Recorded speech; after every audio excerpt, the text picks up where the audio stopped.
Så kom den tid, hvor far blev syg. I starten måtte han bare have en pause, men til sidst skulle der ingenting til, før han lå og gispede i græsset. Selv slog han det hen som stress og lovede mor at give lidt ned.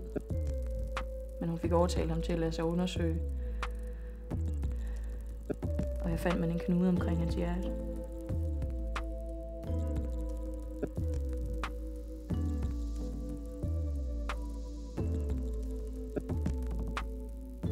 Han strøg i kemo og skrumpede ind til noget af en grøntsag. De endte med at operere ham en december morgen. Men for sent. De opgav ham over middag, lappede hullerne og færdig arbejde. De gav ham maks et halvt år. Mor sagde, at hans store hjerte allerede var slidt op, fordi han havde givet så meget af det væk. Jeg bestemmer for aldrig at elske nogen mere.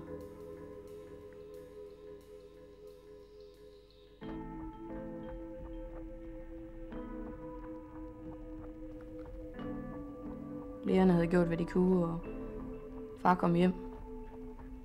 Men det var ikke ham bekendt. Ham her var næsten bare glemt at blive begravet.